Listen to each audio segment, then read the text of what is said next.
Hi, I'm back. I'll be reading some more from the Disneyland Encyclopedia.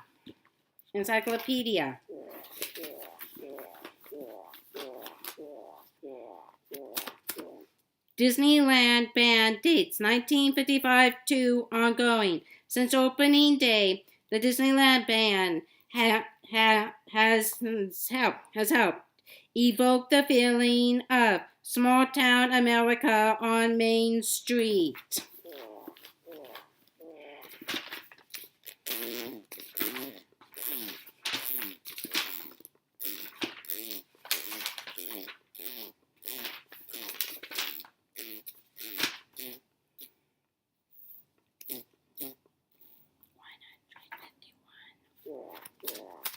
On Main Street, uniform marching bands have a long tradition in popular culture, of course, and in 1957 they got a boost when the Music Man, the nostalgic, nostalgic tale of a small Ohio town starting up its own marching band became a Broadway hit. At Disneyland, the band is 16 instruments strong, including lots of brass and a big brass drum. The uniforms vary, but usually feature bright red or white jackets with ornate trim, pants with gold stripes down the sides, and sturdy brim hats adorned with feathers on the front. On the front, according to the Disneyland data section in the 1956 souvenir book, the band gives 1,460 concerts annually.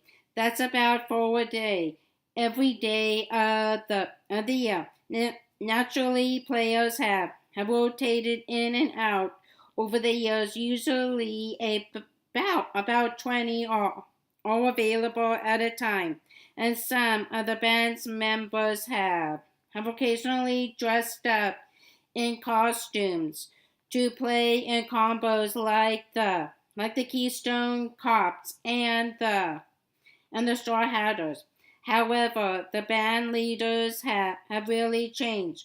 The very first leader, Vesey Walker, lasted 15 years. The screening and bandmasters have included Jim Bongrover, James Christensen, and Stanford Fries. Since its inception, the Disneyland Band has been a prescribed target for the park's official photographers.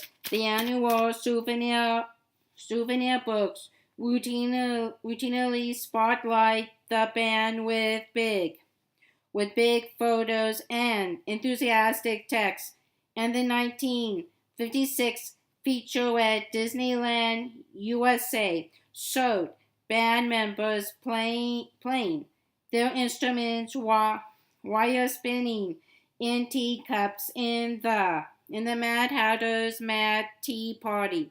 In addition to marching in parades, the band used to perform concerts in the long gone bandstand. They have also appeared at special park events and at the late afternoon flag lowering ceremonies in Town Square. The band has also been featured in several albums over the years. Among them, Walt Takes You to Disneyland 1958, Strike Up the Disneyland Band 1969, and I Love a Parade 1974. Not surprisingly, the Mickey Mouse March is the band's most performed song, even though the band's 400 song repertoire includes everything from polkas to waltzes. Enduringly popular, the Disneyland band deliv- delivered delivered performance number 50,000 in 1982, and by now it's closing in on 4,000 total miles marched through the park. Disneyland Fun. It's a Small World, 1990. Like 1982's A Day at Disneyland, 1990's Disneyland Fun. It's a Small World was released on video, not in theaters by the Walt Disney Company, presented by an animated Professor Owl, star of the Oscar-winning cartoon Toot, Whistle, Plunk, and Boom. See page 350. The 29-minute video featured dozens of Disney characters playing in Disneyland. However, because Disneyland Fun was part of the Disney sing-along song series, those characters also sang and danced as lyrics showed on the screen. Although the songs target children, the scenery still satisfies adults simply because it includes so many exotic attractions. The Rocket Jets, Swiss Family Treehouse, Tahitian Terrace, Skyway to Fantasyland, People Mover, Mike Fink, Kia Boats, Fine Tobacco, and Fort Wilderness on Tom Sawyer Island are all on view in the video, as well as the original Star Tours and It's a Small World attractions. Additionally, the cameras take prolonged tours of the Jungle Cruise, Big Thunder Mountain Railroad, Splash Mountain, Matterhorn bobsleds, and Haunted Mansion. Sharp-eyed viewers will note that the Sleeping Beauty castle at one time had front walls covered in ivy. Disney Time, the Disneyland summer video release to coincide with the park's 35th anniversary. 15 years later, the DVD came out in time for the park's 50th. Disneyland presents a preview of upcoming attractions, aka Disneyland Showcase Map. Main Street, MS-20 dates, April 1973 to July 22, 1989. Originally the WURLITZER musical, and later the Legacy of Walt Disney occupied this highly visible corner on the eastern side of Main Street. But from 1973 until 1989, it was filled with the closely studied exhibits of Disneyland presents a preview of coming attractions. Here, fascinated guests could linger over detailed models, concept illustrations, and even videos depicting proposed developments for the park. Among the tantalizing plans were some that were fully realized: Space Mountain and Big Thunder Mountain Railroad, and some that never materialized at all. at all. Discovery Bay and Dumbo Circus Land. In 1980, the Wound spotlighted the park's silver anniversary, and in 1981 it was renamed the Disneyland Showcase. The exhibit closed for 3 months of 1989 while it was converted into a retail store called Disney Showcase. Some of the coming attractions displays appeared later in the Disney Gallery.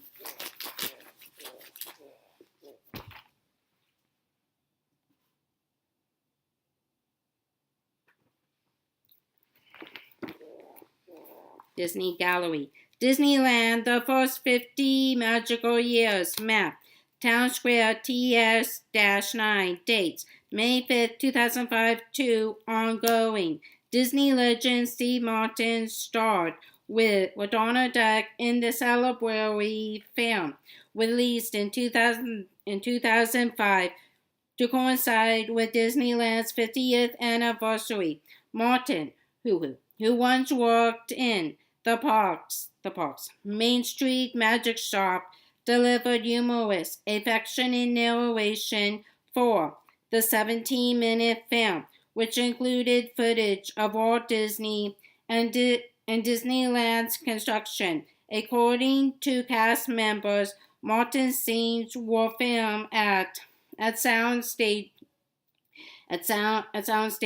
made to look like Disneyland locations. Disneyland, the first 50 magical years, originally played in the Opera House on Main Street in the large theater previously occupied by Great Moments with Mr. Lincoln. When Lincoln returned in 2009, the film moved from the Opera House to a TV screen in the lobby, where today it is surrounded by historical displays and rare artworks from Disneyland's past. Disneyland TV series, 1954 to 1983. Television was a great ally to Walt Disney. As he ramped up work on Disneyland in 1954, debuting 9 months before Disneyland opened the weekly Disneyland show on the ABC network, worked like an extended infomercial for the park, making its layout and themes famous, even while the park was still being built. What's more, the TV show helped finance Disneyland. ABC also presented a loan that went toward the park's construction. For ABC, the benefits were reciprocal. Its Disneyland show was an instant hit and immediately bolstered the fledgling network, which at the time floundered far behind its rivals NBC and CBS. That the Walt Disney, a successful movie producer, even designed to venture into television, was unique at the time. Rival studio heads ignored the new medium disdainfully, but Disney embraced it. His rapid and long-lasting success on the smaller screen prestiged the later TV successes of movie monsters like Irwin Allen, Steven Spielberg, and George Lucas. Disney launched his first regular primetime show, Disneyland, in 1954's fall season on Wednesday night. After only 20 episodes, Newsweek labeled it an American institution. The 20th show lasted for a record 29 years. Won 7 Emmy Awards and eventually played on all 3 major networks, switching from Wednesday to Sunday nights. It also changed its name a total of 5 times. Those names were Walt Disney Presents 1958 to 1961, Walt Disney's Wonderful World of Color 1961 to 1969, The Wonderful World of Disney 1969 to 1979, Disney's Wonderful World 1979 to 1981, and Walt Disney 1981 to 1983. Throughout its long history, the show frequently presented episodes devoted to Disneyland. On the premiere episode called The Disneyland Story, Walt Disney explained the park to be by showing maps, models, and illustrations. He also described his goals for Disneyland. We hope it will be unlike anything else on this earth. A fair, an amusement park, an exhibition, a city from Arabian Nights, a metropolis from the future. In fact, a place of hopes and dreams, facts and fancy, all in one. A place of knowledge and happiness. The list of Disneyland theme episodes includes October 27, 1954, The Disneyland Story, the premiere episode that introduced the coming park, February 9, 1955, a progress report, Nature's Half Acre, an aerial tour. 7 months into park construction, July 13, 1955, a pre-opening report from Disneyland, aka a further report on Disneyland shown 4 days before opening day, February 29, 1956, a trip through Adventureland, Waterbirds, spotlighting the Jungle Cruise. April 3rd, 1957, Disneyland the Park, Pecos Bill, an aerial tour of Disneyland. April 9th, 1958, an adventure in the Magic Kingdom, a guided tour led by an animated Tinkerbell. May 28, 1961, Disneyland 61, Olympic Out, showing recent park additions. April 15, 1962, Disneyland After Dark, showcasing nighttime music, Louis Armstrong, the 4 Osmond Brothers, and more, plus fireworks. September 23rd, 1962. Golden Horseshoe Review, the popular Frontierland show, celebrating its 10th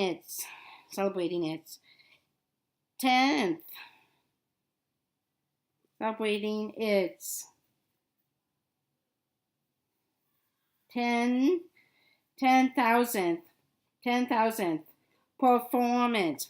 December 23rd, 1962. Holiday time at Disneyland. A tour of the holiday theme park by Walt Disney. May 17th, 1964. Disneyland goes to the World's Fair. A preview of Disney attractions at the a preview of Disney attractions at the 1964 to 1965 New York World's Fair, January 3rd, 1965. Disneyland's 10th anniversary with Miss Disneyland Julia REIHM helping show off the coming Pirates of the Caribbean and Haunted Mansion attractions. December 18th, 1966. Disneyland Around the Seasons, presenting the newly opened New Orleans Square and It's a Small World.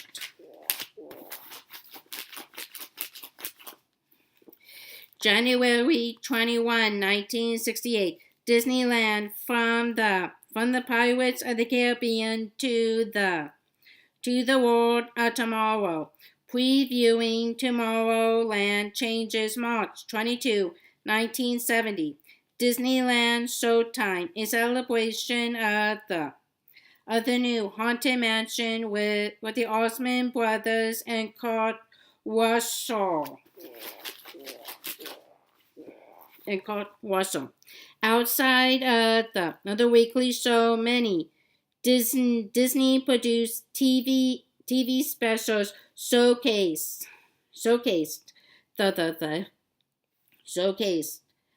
the park. Among them, July 17, 1955, Dateline Disneyland, a live presentation of opening day festivities hosted by Bob Cummings, Art Linkletter, and Ronald Reagan for an estimated 90 million viewers. June 15, 1959, Disneyland 59, aka Kodak presents Disneyland 59, a live salute to the new Matterhorn bobsleds, monorail, motorboat cruise, Fantasyland Autopia, and submarine voyage. April 10, 1974, Sandy in Disneyland, starring Sandy Duncan. July 11, 1974, Hobby Day at Disneyland. Bob Crane, Ellen Hayes, and Volkswagen's promoting the film Hobby Rides Again. April 3rd, 1976, Montecito presents Walt Disney's America on Parade with Red Skelton. December 6, 1976, Christmas in Disneyland with Art Carey, featuring Sandy Duncan and Glenn Campbell. March 6, 1980, Kraft salutes Disneyland's 25th anniversary with Danny Kaye. June 28, 1984, big bands at Disneyland. The first of 12 music shows airing on the Disney Channel. February 18th, 1985, Disneyland's 30th anniversary celebration, starring Drew Barrymore and John Forsythe.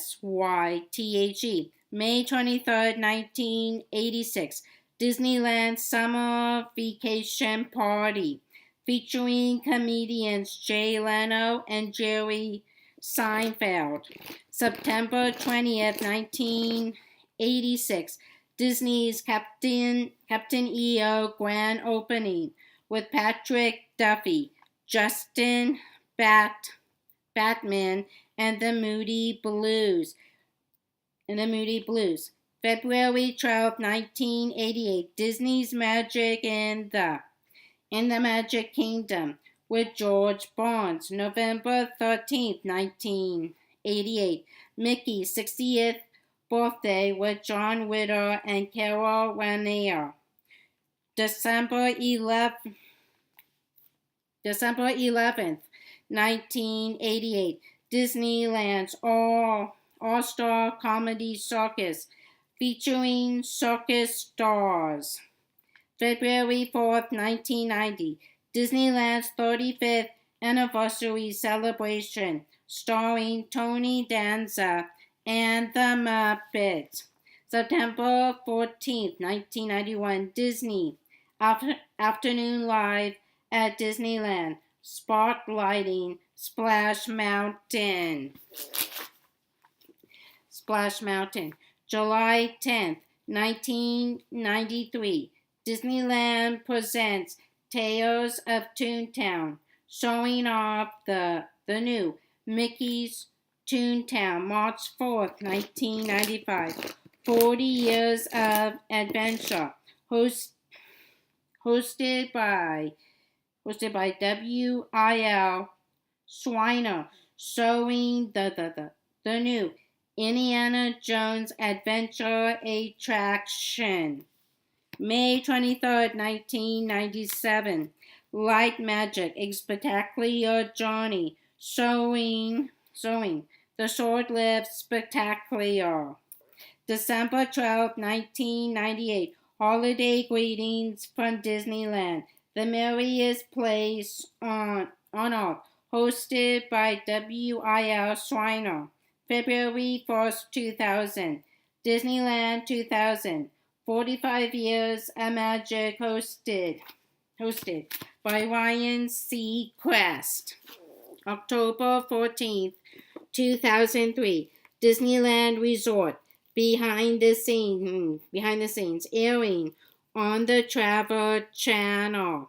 While many park traditions were shown on the Disneyland TV series, at least one tradition was initiated by the show itself.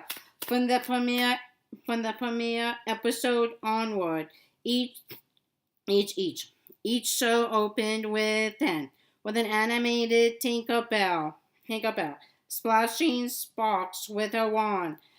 The public's expectations for that site at Disneyland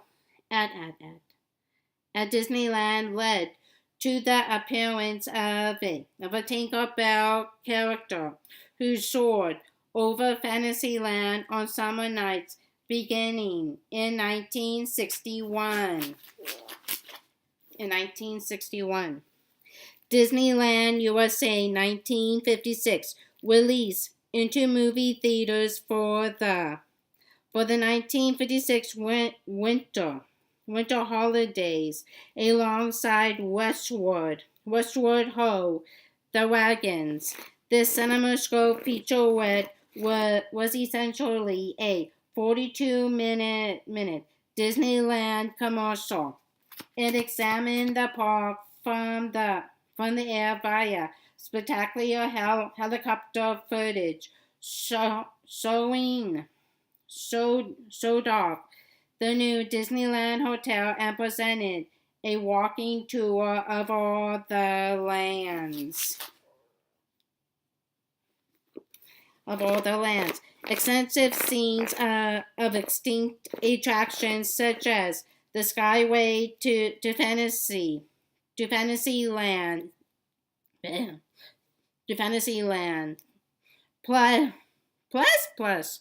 plus long looks at areas that have been much modified over the decades. The Jungle Cruise back when the Skipper Spiral was serious. Fantasyland with its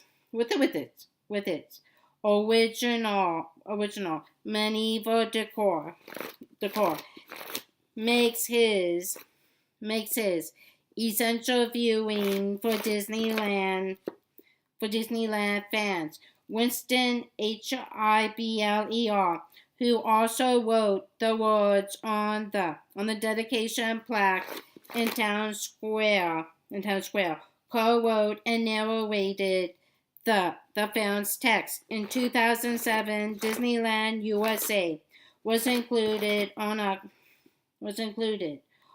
compilation DVD called Walt Disney Treasures Disneyland Secrets, Stories and Magic.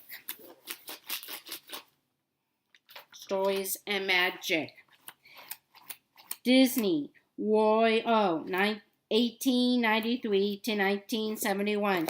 Without the advice and efforts of his older brother Roy, Walt Disney never would have been able to make his Disneyland dream a reality. Roy Oliver Disney was born in Chicago in 1893, about 8 years ahead of Walt. Several years before Walt would hold the same job, teenage Roy worked as a news butcher, selling inexpensive items on trains.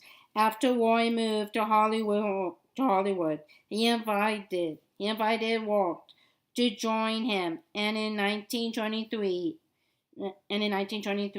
the brothers co-founded an animation company. In this partnership, their roles would generally stay the same for the rest of their lives. Roy's financial wizardry, supporting Walt's creative genius, though occasionally distressed by his brother's risky and expensive plans. Roy stayed fiercely loyal to Walt, and for over 40 years served as CEO of the company, which eventually became the Walt Disney Company.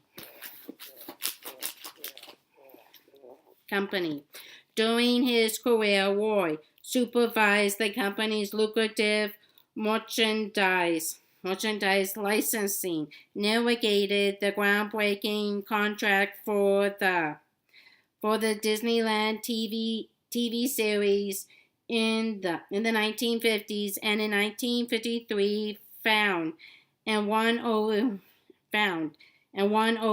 the investors who would back Disneyland's construction. Significantly, Roy Disney was the first person to buy a Disneyland admission ticket 0000001, which he purchased for $1. After Walt Disney's death in 1966, Roy assumed leadership of the impending Walt Disney World and guided the immensely complex project through the construction stage to its 1971 opening. He died of a cerebral hemorrhage just 2 months later. Several Disney tributes honor his memory. His initials are carved into the metal balcony above Disneyland's Pirates of the Caribbean, a Disney Studios building, and a Walt Disney World train engine are named after him, and a statue in the Florida park depicts him sitting on a bench next to Minnie Mouse. His son Roy E. Disney, 1930 to 2009, was a top Disney executive who was named a Disney legend in 1998. Disney Showcase Map. Main Street, MS-20, date October 27th, 1989 to ongoing. Guests walking north from Town Square are welcome to the eastern side of Main Street by the eminent Disney Showcase. There's a lot of history on this Disney corner. In 1955, the WURLITZER Music Hall sold piano rolls here. Later, the space displayed the legacy of Walt Disney, followed by the fascinating exhibits of Disneyland presents a preview of coming attractions. Just before the holidays in 1989, the distinguished building became the Disney Showcase, announced by an ornate sign that the retail store endures today as a popular destination for movie and Disneyland themed clothes, sportswear, pins, and other gifts. Disney Vacation Club Information Desk. Map Frontierland. FR-18 Hub H-1 Mickey's Toontown. MT-12 New Orleans Square. NOS-10 Tomorrowland T-8. Dates CA 2006 to ongoing. Scattered around Disneyland are information desks to coax guests into joining the Disney Vacation Club. The desks at 5 locations in 2011 are themed to their respective surroundings. The Tomorrowland location, for instance, is shaped like a spiny flying saucer.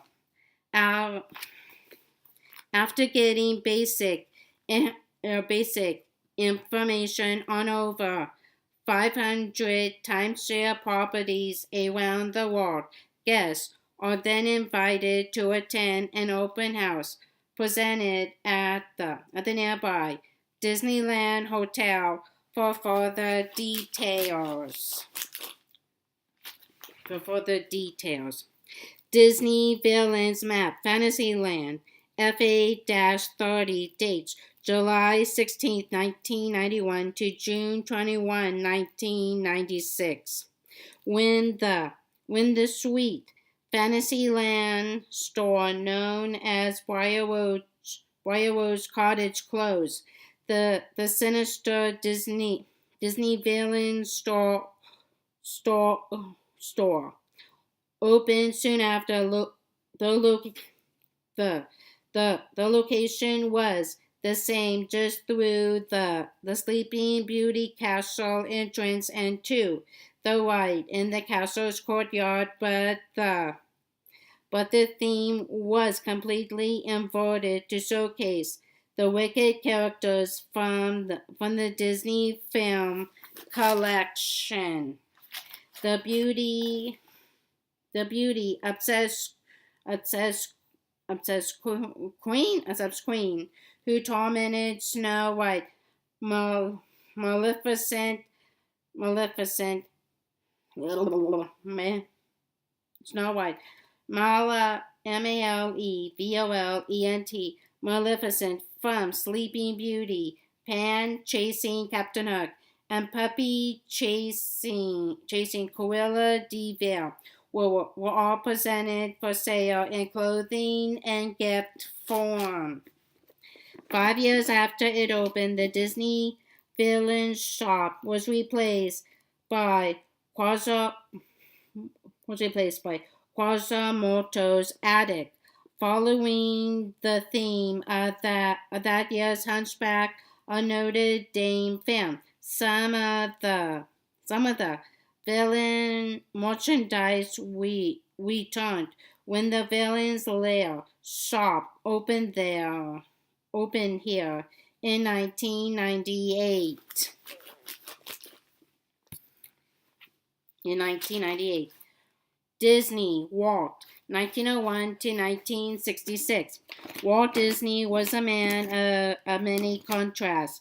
Born on December 5th, 1901, he experienced a peripatetic childhood dominated by a strong father and hard work. Yet when he memorized his youth,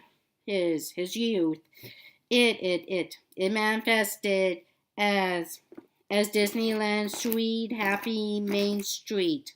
A high school dropout, Disney later aggressively promoted education and drove the development of the California Institute of the Arts. He had a nostalgic love of American folklore and history, but he eagerly embraced a utopian future humming with high-tech gadgets and sleek new transportation.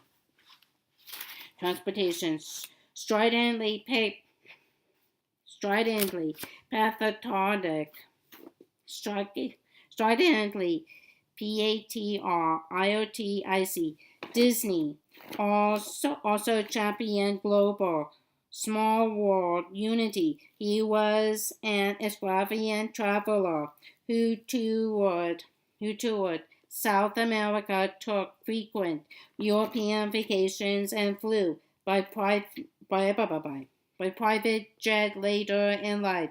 But if given his choice, his preferred meal might have been chili out of a can. His preferred activity, riding his miniature train around his backyard.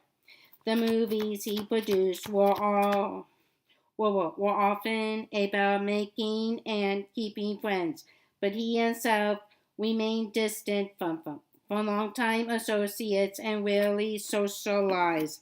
The affordable, charismatic exterior Disney displayed in public belied a CHURLISH, impatient, sometimes IRASCIBLE personality known around his studio. The same man who demanded intense loyalty also made ruthless business decisions that cut loose some longtime employees.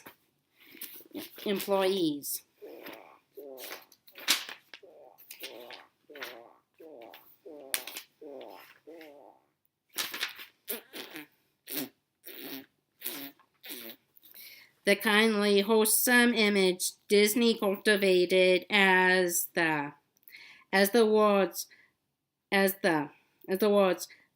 fairy tale loving uncle was offset by a private man with a vital temper who enjoyed nightly cocktails and chain smoked. He banned employee mustaches but wore one himself. Disney is remembered by many as being conventional and old-fashioned, but actually many of his business and creative decisions were daring and bold. "I'm corny," he fairly admitted Yet he was a yet he was a prescient inventor who pushed for cartoons shortenized to sound. The first full-color three strip Technicolor cartoon, the revolutionary multiplane camera, the groundbreaking audio animatronics technology, and a surround sound forerunner called FANTASOUND that made him Hewlett Packard's first ever customer, according to variations on a theme park. Contrasts even mark Disney's death. Urban myths dictates that he was cryogenically frozen before he died, so he could be revived when there was a cure for the cancer that was killing him. But it was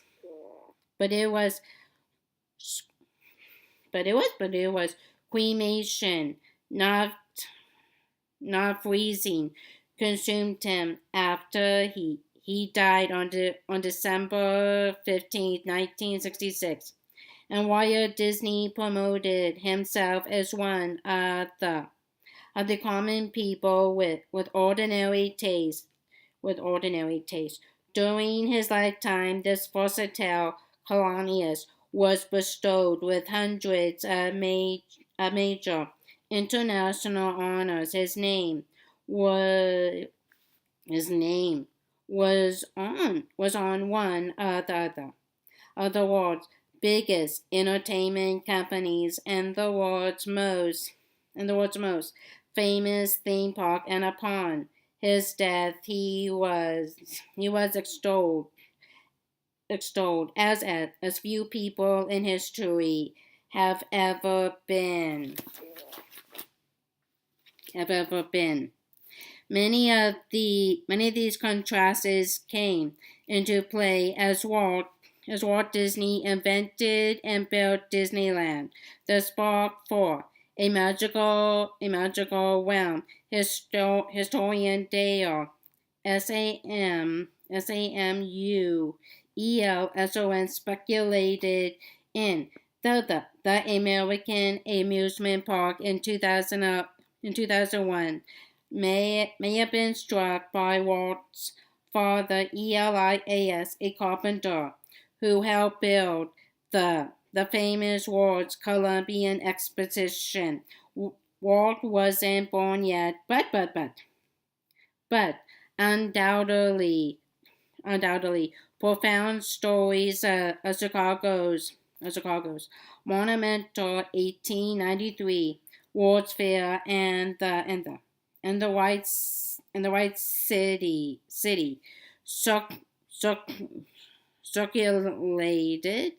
circulated ever after through the Disney household. The Walt Disney Family Museum has stated that the park was conceived as early as Walt's Kansas City years, which came in the 1920s.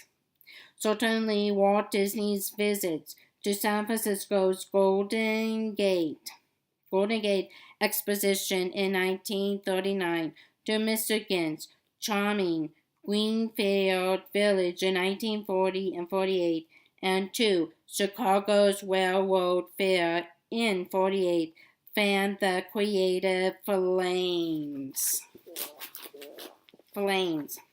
By the late 1940s, Walt Disney, already famous as a pioneering movie maker, had begun making notes for a small amusement park on the on the 7-acre plot next to his movie studio in Burbank.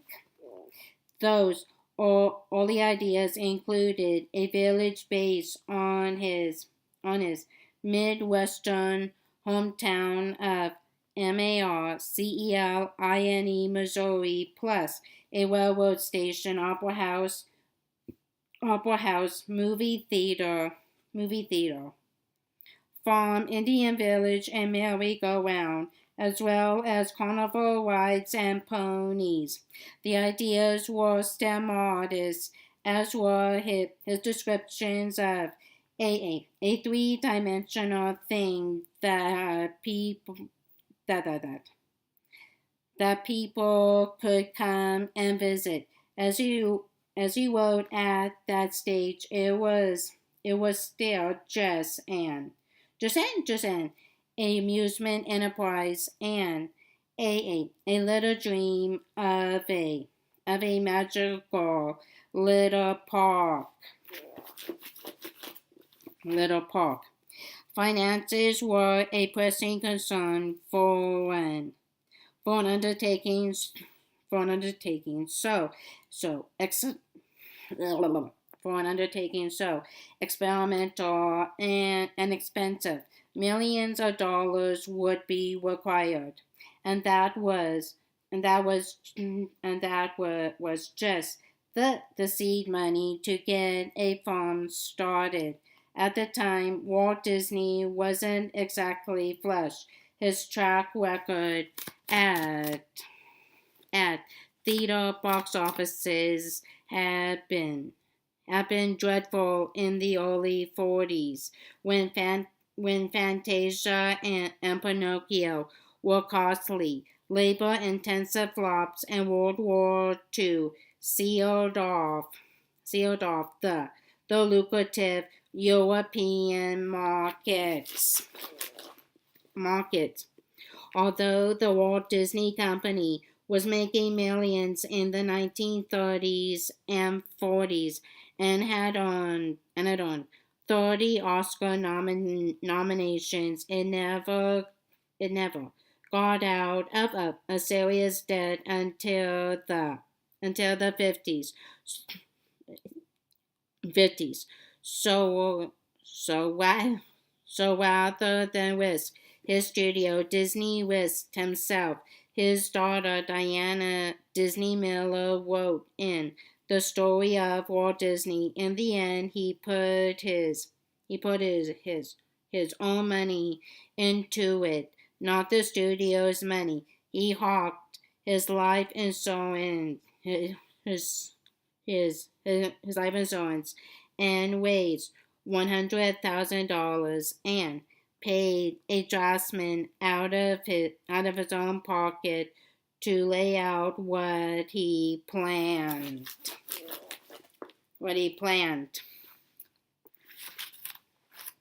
To keep the project advancing, Disney sold his newly built Palm Springs vacation home and borrowed from friends, ultimately pouring about $250,000 of his own dollars into what was still just an idea. Major corporate sponsors were eventually recruited. Most importantly, Roy Disney, Walt's older brother, navigated the complex television deal that brought ABC in as both an investor and a means to promote the unbuilt park with a Disney-produced TV show. The show debuted in 1954 with the simple title Disneyland and quickly became ABC's top-rated program. In the early 50s, the park moved steadily from vague dream to realistic plan. After Disney himself visited Copenhagen's immaculate Tivoli Gardens in 1950. He in 1950 in 1950 he dispatched Harper GOFF to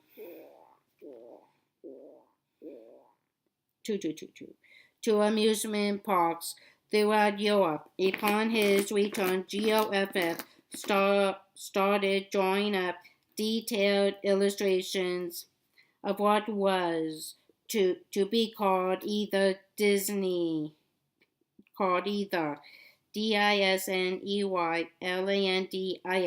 or Mickey Mouse Park.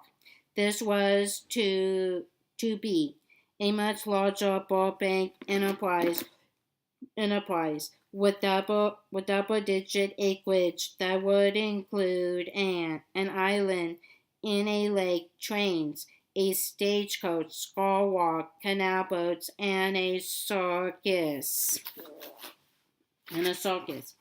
Looking ahead, Disney installed horse trainers Owen and Dolly Pop in a trailer at the Disney Studios to start building Western style carriages and to gather animals for the coming park. In 1952, Disney began calling his park Disneyland, and his ideas continued to grow. A rocket and a submarine were added to the plans. That same year, he formed Walter E. Disney Enterprises to assemble and sequester his core design team, recruiting as members some of the animators and art directors from his movie studio, including designer Bear, Cottrell, art directors Richard Ivan and Marvin Davis, layout artists GOFF and John Hench, and more. These were the pioneers who would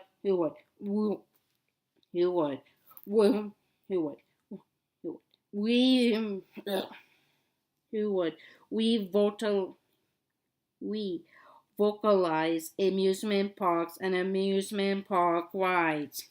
On March 27, 1952, Burbank's Daily Review newspaper broke the story about the Burbank Park in the making, with this headline: Walt Disney Make Believe Land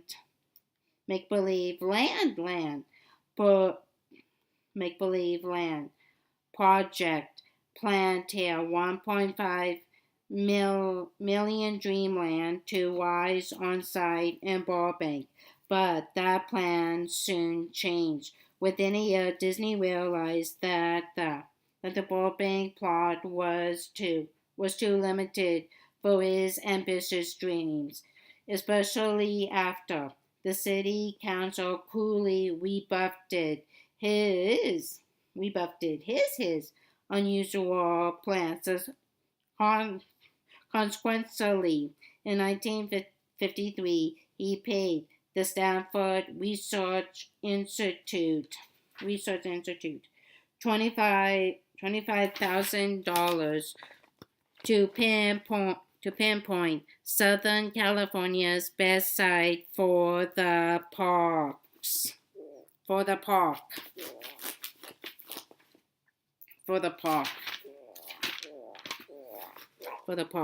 SRI Podcast's Harrison Price found the spot 38 miles south of Burbank, Anaheim, where weather, freeway access, and cheap land were favorable variables in his formula for success. Disney foresaw the Disneyland site that fall and soon began to buy up the land for around $4,500 an acre, $700,000 total. Reportedly acquiring 160 acres of Anaheim orchards from 17 different farmers.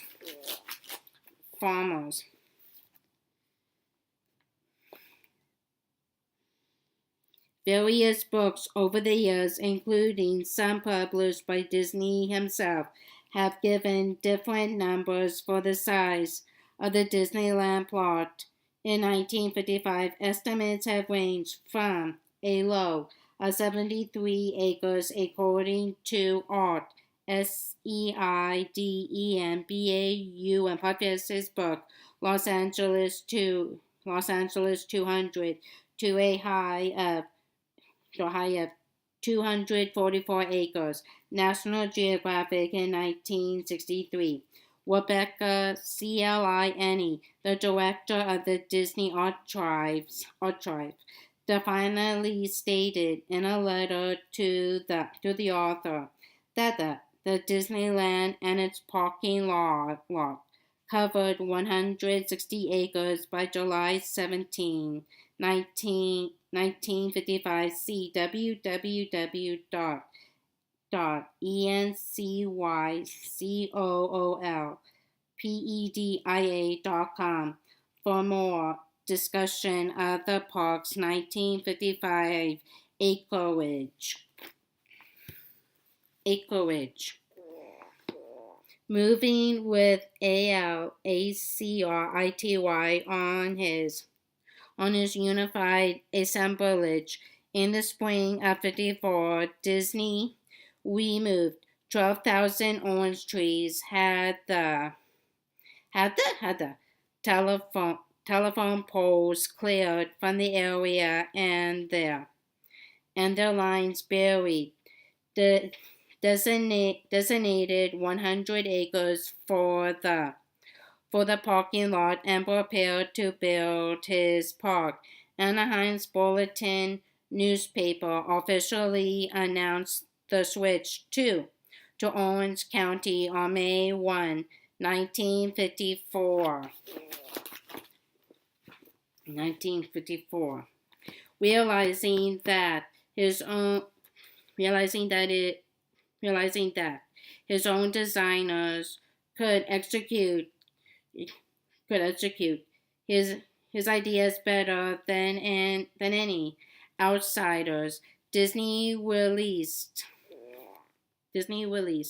the architectural firm he hired to draw plans and expanded his core design group.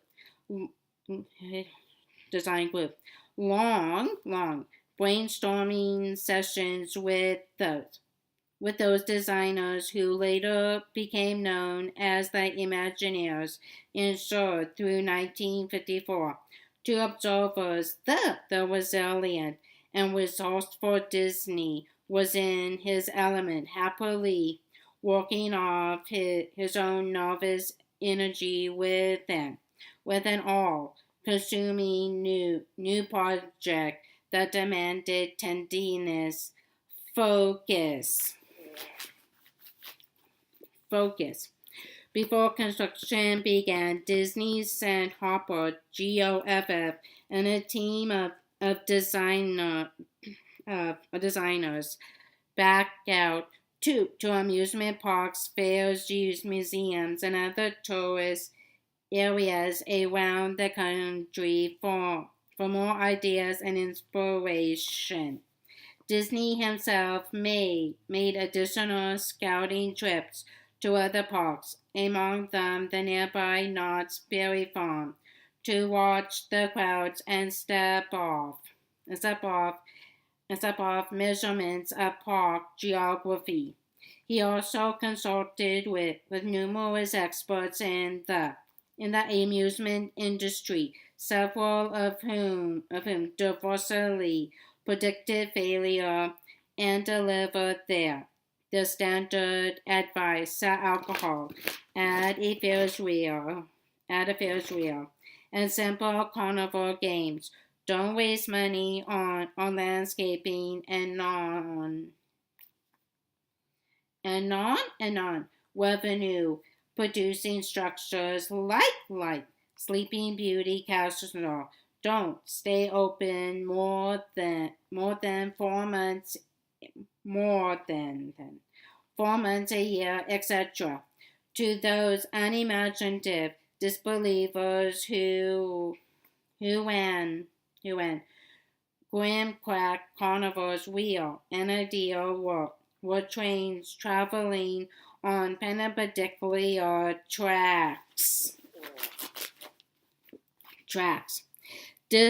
disregarding the unsettling suggestions of the experts, ignoring the recession of 1953 and 54, and relying on his own institution and rectitude, as he had often done in his movie-making career. Disney finally broke ground on his Anaheim Park in mid-July of 1954. Unlike nearly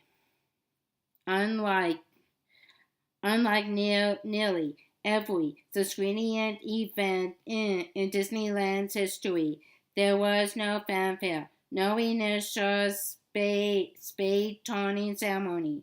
For this reason, the official groundbreaking date is disputed. Some say it was July 12, 1954, while others claim it was July 16th. Walt's daughter Diane Disney Miller stated in Disneyland the beginning that it was the 17th. Architectural historian Karelannmarling pinpointed the 21st and Michael son of Roger Broggie wrote that it happened in August 1954. The deadline, however, is indisputable. It is indisputable. TV commitments place the finish line at July 17th, 1955, with the hourglass officially upended. Work progress for the next year. Steadily at first, then hardly, and finally fanatically, especially in the last weeks when construction stretched around the clock. Over 2,500 construction workers put in long hours, and even Walt Disney's wife Lillian picked up a broom to sweep off the decks at the Mark Twain riverboat in the final days. Incredibly, despite spiraling costs that drove the price above $17 million, over $140 million in today's dollars, despite labor strikes and bad weather and daily construction problems, and despite being told by his own staff that he needed to postpone the opening until autumn, Walt Disney finished his park on time. That is, it was at last.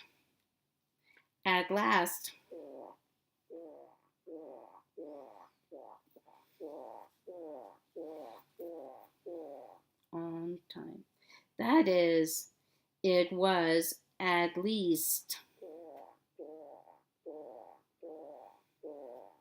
That is, it was at least finished enough to look finished. Some of the attractions, including the Casey Jr. Circus Train and Rocket to the Moon, were ready only for viewing, not for riding. Not for riding. Tomorrowland had to be swathed in balloons and bunting to camouflage its empty buildings. Still, the remarkable park was open for, for business right when Walt Disney said it would be, and instantly seduced. America quickly set the turnstile spinning at a record-setting pace. Meanwhile, Disney himself was a creative whirlwind, storing multiple parts during the mid-50s when he was so deeply immersed in detailed Disneyland planning and construction that he was actually living in an apartment at the park much of the time. He also oversaw ongoing production of the studio's most ambitious animated film yet, Sleeping Beauty. At the same time, he completed the 1953 to 1956 films Peter Pan, 20,000 Leagues Under the Sea, and Lady and the Tramp, produced numerous documentaries and dozens of cartoons, and created his new TV show with its landmark Davy Crockett character. Busy as Disney and his company were, there was no drop off in quality. The Disney productions made during this time earned 13 Oscar nominations. Although Walt Disney didn't do all of this single-handedly, he was extremely, some said obsessively involved in everything his company did, and routinely worked all day and late into the evening.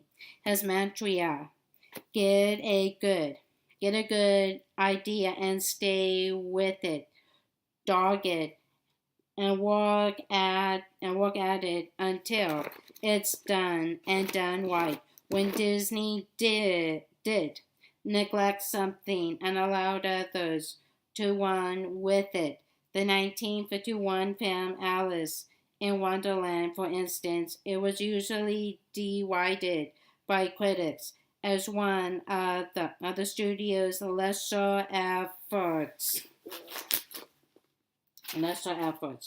With Disneyland, the arc of Disney's career was finally complete. He had begun with unrefined sketches and transition first to silent black and white cartoons, then to singing color cartoons. He leapt to full-length animated features, live-action movies, and documentaries. Then he had topped it all off with the real life world of Disneyland.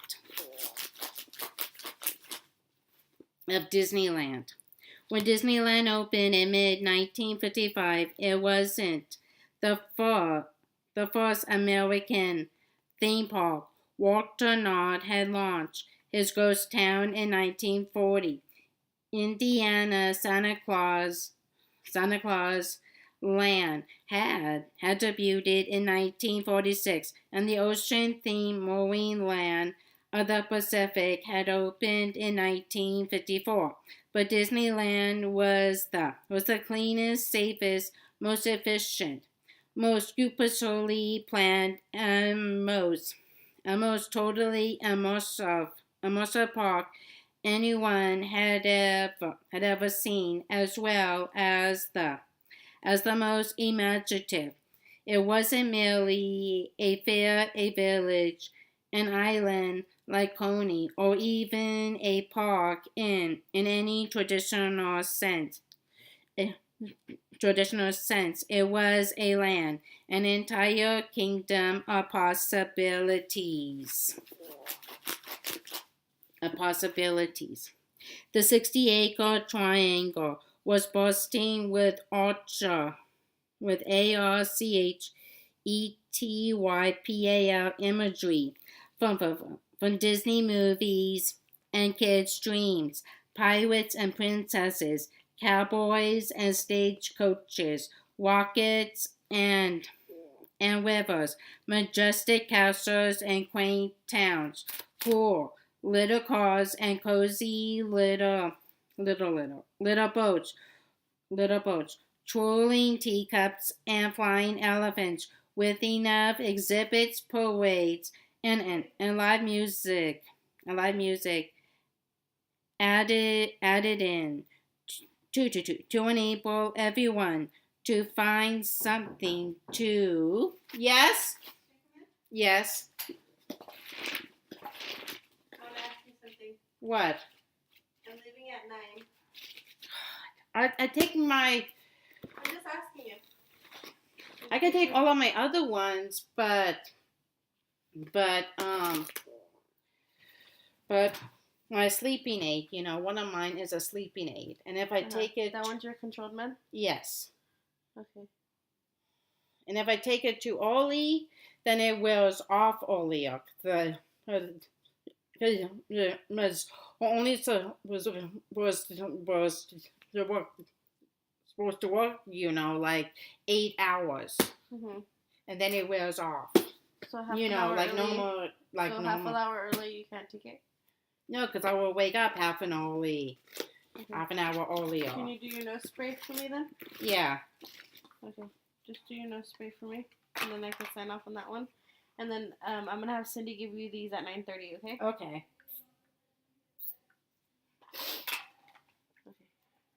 And that's the only reason, and I'm getting sick and tired of this, of telling staff after staff about this. Emily, you don't have to get mad at me. I'm just asking. I know, but I'm getting sick and tired of staff asking me all the time. When one of my meds is a sleeping aid. Okay, Emily, you're telling me, and I'm listening to you. I'm not telling you, Emily, take it right now, take it. I just came in and I asked you, and that's it. And you're giving me what you want, so I'm cooperating with what you're deciding. But I'm just telling you, because sometimes it makes it easier for staff. That way another staff doesn't have to give it. And that staff that was here this afternoon, like me, that I was in charge of meds, I'm giving it. If you don't have to take it, that's it. I just have to leave because I live far away. And I have to be back tomorrow morning. Yeah, I know. But I'm still, Staff can only ask, and then Emily can only say yes or no. That's it. I want to talk to Jennifer about this, about me taking my own meds. Okay. So,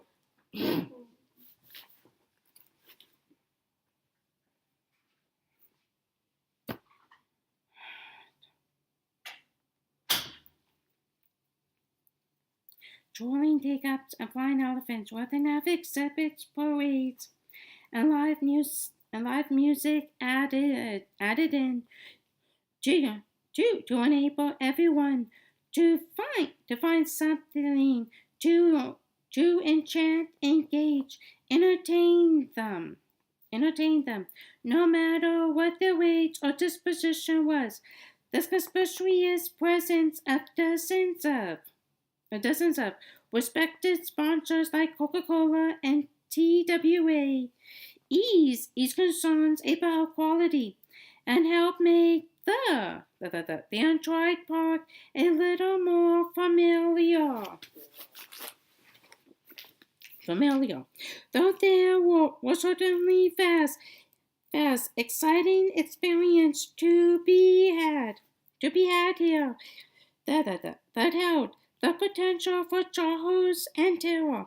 Everything seemed orderly and somehow seemed orderly and family friendly. Many attractions were related to a noble American heritage or to timeless fairy tales and most espouse traditional values, even while celebrating wonderful new technology. Everything was either fun, patriotic, or educational, or even all three. Even the revolutionary switchback use, cleverly, cleverly, doubling back upon themselves and offering eye candy to sweeten the line waiting experience seemed entertaining, even comforting, and were thus another expression of Walt Disney's people-pleasing philosophy. All I want you to think about, he told his designers, is that when people walk through or ride through or have access to anything that you design, I want them when they leave to have smiles on their faces. Just remember that it's all I ask of you as a designer. As a designer. A smile. Disneyland guests would be confronted with cemeteries, pits, dungeons, demons, oncoming trains, abominable snowmen, headhunters, pirate skeletons, witches, ghosts, and many other villains.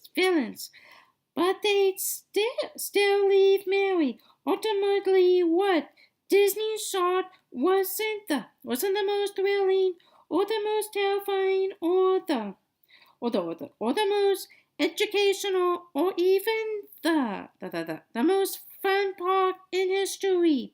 His kingdom, he famously declared, would be the happiest place on earth.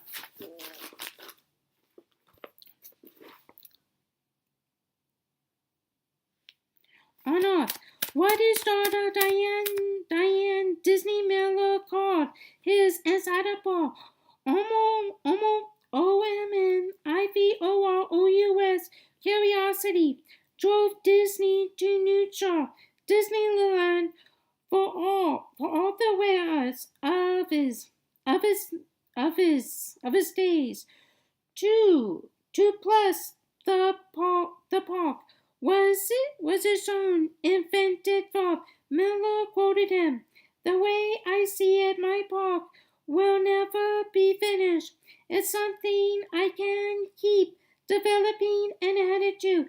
A movie is different. Once I have wrapped it up and have turned it over to Technicolor to be processed.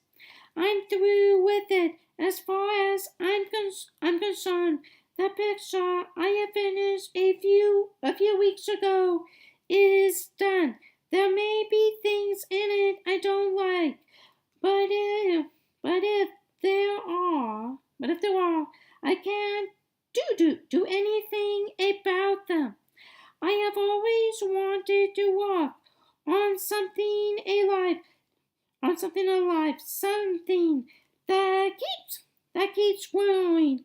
I have got that in Disneyland. Even the trees will grow and be more beautiful every year.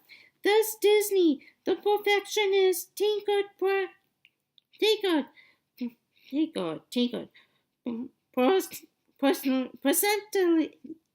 persistently with every detail in every corner of his endlessly we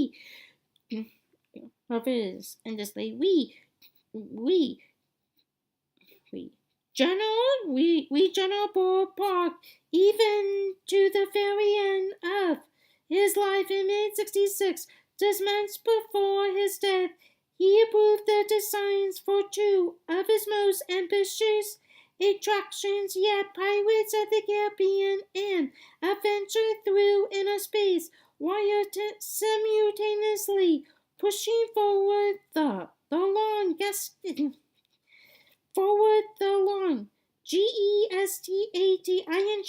Haunted Mansion and Walt Disney World projects, devising a new California ski resort Mineral King never built, and overseeing production on his last major films, The Jungle Book and The Happiest Millionaire.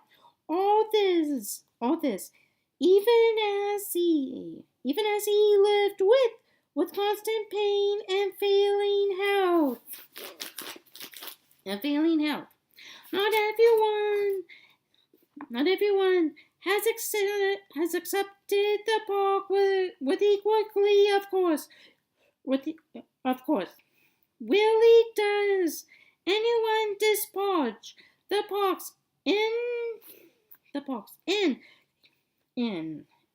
controversial craftsmanship, but some copying critics loudly deride what they see as mortalist artifice and SACCHARINE sweetness. Others vilify the rampant merchandising and sky-high prices. Condescending detractors use the adjective Disneyfied, PEJORATIVERY, and accusations that Walt Disney was a CALCULATING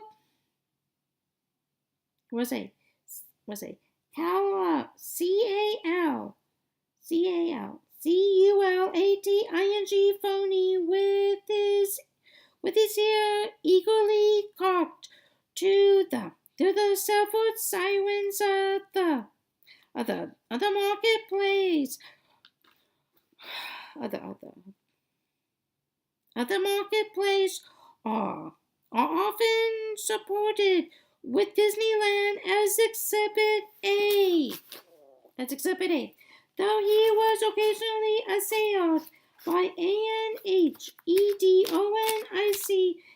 intellectuals, Disney didn't seem to care. After all, he hadn't created his extraordinary park for them.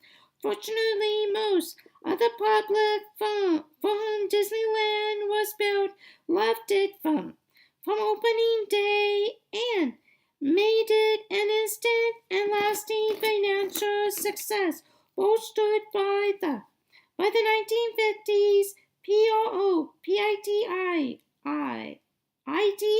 PROPITIOUS surge in both disposable personal income and the number of American children, and help by low gas prices and a new freeway system that put Anaheim within easy driving distance of millions of people. Walt Disney's teetering pre-Disneyland company was in the black. Soon after the park opened in 1956, its first full year, the park generated $10 million, according to Richard A. Schwartz.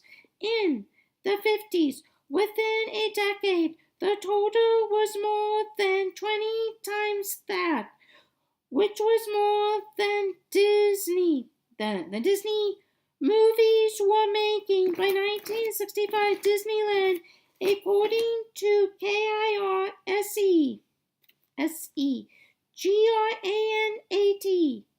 GRANAT, Golden State Golden Youth was the number one tourist destination in the entire country with an overall park attendance equal to 1/4 of the total population of the United States. Historian Andrew Rolle called the Young Park the largest tourist attraction in the world. Even today, more than 55 years after it opened, Disneyland still draws around 15 million guests annually, averaging some 40,000 people every single day of the year. Most of them repeat visitors, like me. Visitors are not interested in pleasing the critics. Walt Disney once said, "I will take my chances pleasing the audiences." Yet another contrast, one that worked for him in movie theaters and again in Anaheim, and one that has kept Walt Disney in the rarefied pantheon of beloved geniuses. Ultimately, the words on the dedication plaque in Town Square, a source of joy and inspiration to all the world, apply as much to the revered man who spoke them as they do to the wondrous park he was describing.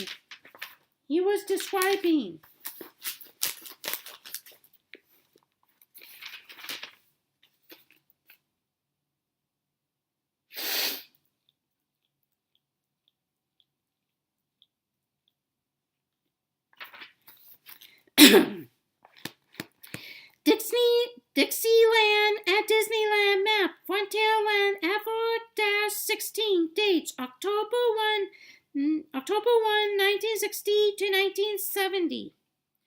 One of the most extravagant musical events at Disneyland was the Dixieland at Disneyland concert series held each fall from 1960 to 1970, requiring a special ticket that included admission to the park and attractions.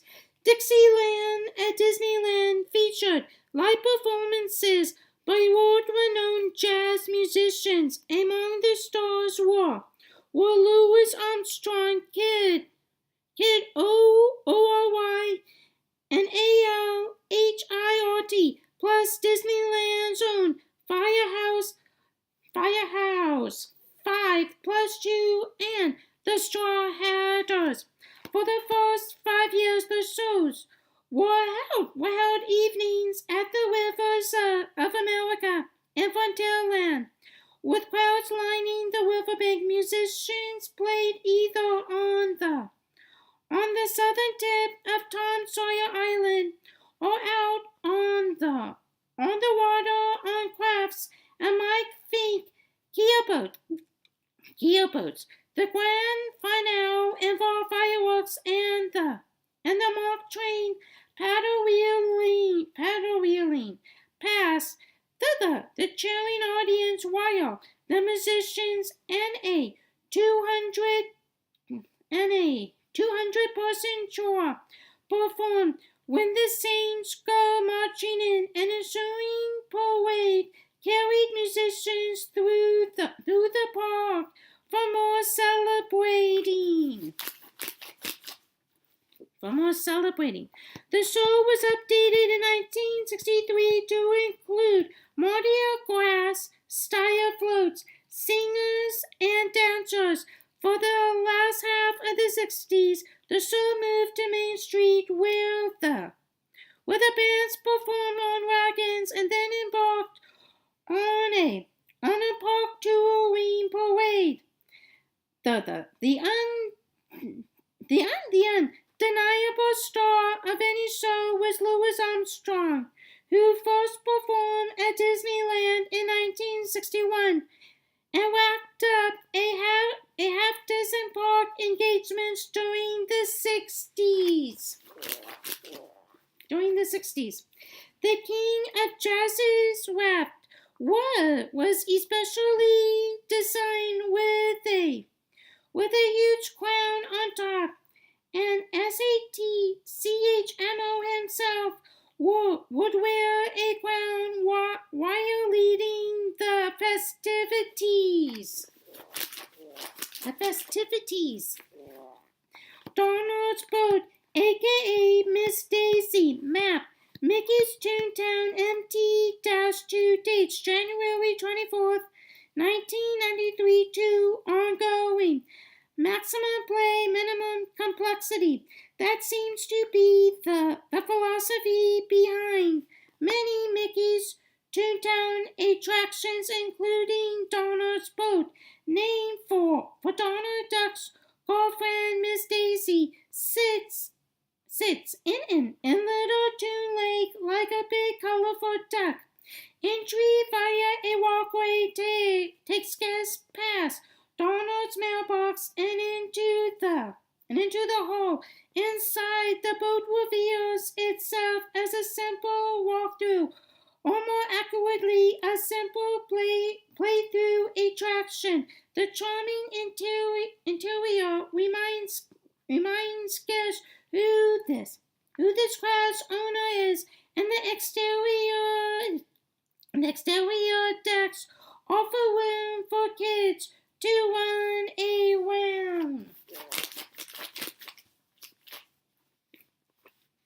around. Niffy details abound to crack up the young clientele. Donald's sailor suit hanging on the laundry line behind the mast, a speaker shaped like a duck's bill, etc. No minimum height requirement makes this a good spot for children to burn up excessive energy while your parents rest in the nearby shade.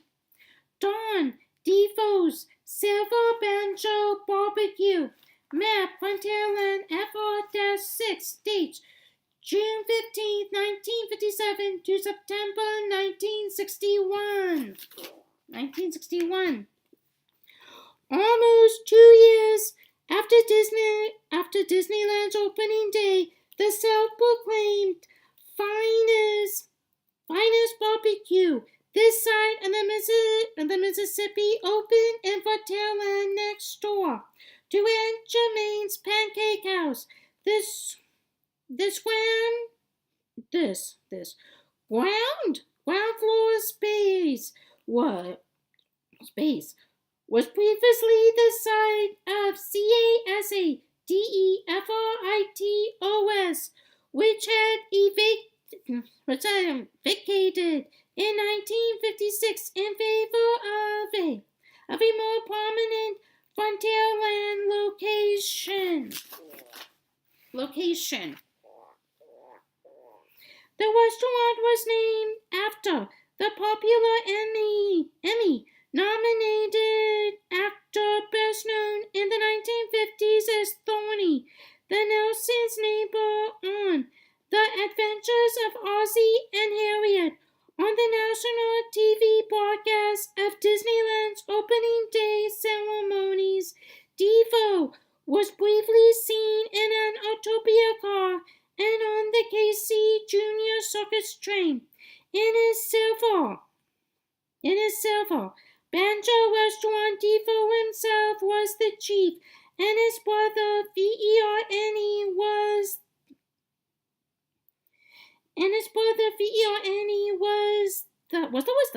was the manager. The silver banjo referred to one of Defoe's prized personal possessions, a fortunate choice since Another name. Yeah.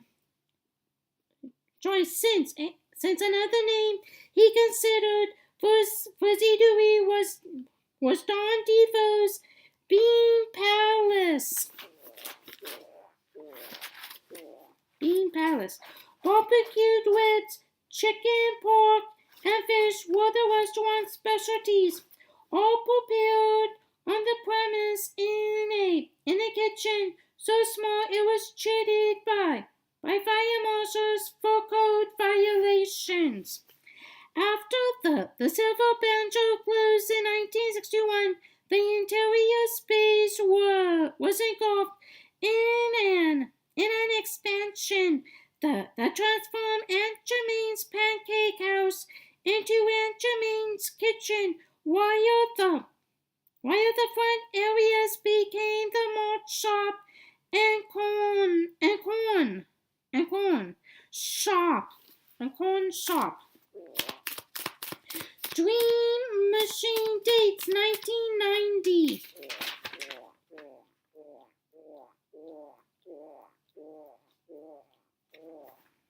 Dream Machine dates 1990.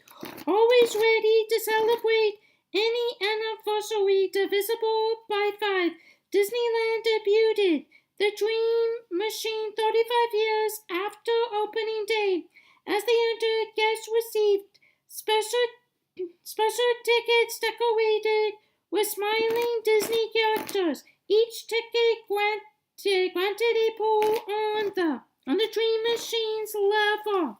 Stationed at the hub, the Dream Machine looked like a giant, widely decorated cake, but worked like a slot machine. Usually the winners got free food and beverages, but occasionally they won videos, toys, or watches. Sometimes the prize was extravagant.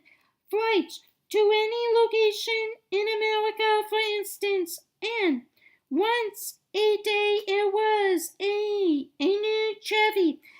Guess who won the car? Watched it rise up from inside the cake while Mickey danced around it and confetti rained down. The car inside the cake, though, was only a duplicate of the actual prize. Guests had to go pick theirs up from a dealer later on.